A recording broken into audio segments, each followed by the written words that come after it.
Eat chia seeds this way and watch what happens to your body, Dr. Mandell. You need to hear this because a lot of people stopped eating chia seeds because they felt bloated, uncomfortable, or they were told years ago that the seeds are bad for their digestion, especially if they had a sensitive gut. And over time, chia seed developed a reputation they don't deserve. Not because they suddenly became harmful, but because the way people use them, hydrate their bodies, and understand fiber completely changed, and that misunderstanding stuck. Inside the digestive system, discomfort does not come from small foods getting stuck. It comes from pressure. Pressure builds when stool is dry, hydration is low, gut motility slows, or fiber expands without enough water to soften it. And when that happens, the last food eaten gets blamed. Chia seeds are almost entirely soluble fiber. Insoluble fiber behaves very differently than rough insoluble fiber because when chia seeds are soaked properly, they absorb water and form that soft gel, and that gel lowers pressure inside the gut. It improves your stool consistency. It supports smoother transit. It feeds your beneficial gut bacteria and helps protect the intestinal lining over time.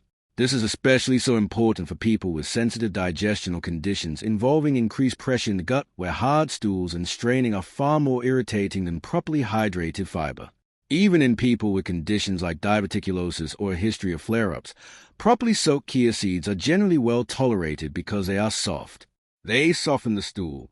They reduce pressure, not increase it. The problem occurs when chia seeds are eaten dry, sprinkled on the dry foods, or consumed in a dehydrated body. In that situation, the fiber expands without softness, pressure rises, discomfort follows, and chia seeds get blamed. This is why one person feels better eating chia and another feels worse.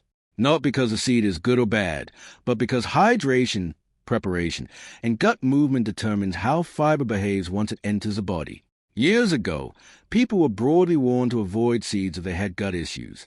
But large population research today has changed. They show that the seeds and nuts were not associated with worse digestive outcomes, and in many cases were linked to better gut health. Yet the fear remained because no one explained the difference between dry fiber and hydrated fiber, or how pressure inside our gut actually works. Once you understand that digestion is a pressure system, not a blockage system, the story changes. Properly hydrated fiber softens stools, reduces strain, it supports regularity, while dry fiber increases bulk without softness and raises pressure. And this same gel-forming effect is also why chia seeds help stabilize blood sugar and help support satiety because slowing digestion and gastric emptying supports gut hormone signaling, including GLP-1, which helps regulate your appetite and glucose balance. The key is using chia the right way. Always soak the seeds in liquid until they fully expand. Start with a small amount if you're digestion sensitive, and make sure your overall fluid intake is adequate, or actually more than adequate. But when you use these correctly, chia seeds lower pressure, support regularity, stabilize blood sugar, and work with the body instead of against it. It is not the seed that causes problems. It's the pressure, dehydration, and preparation. And once that clicks, chia seeds stop being something people fear and start making physiological sense to them once again. So, remember, it's all about preparation. Soak your chia seeds. Soak them for 10 minutes. They'll swell 12 times the size. They get soft.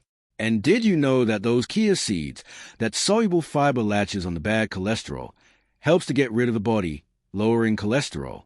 It has so many positive physiological benefits for your body.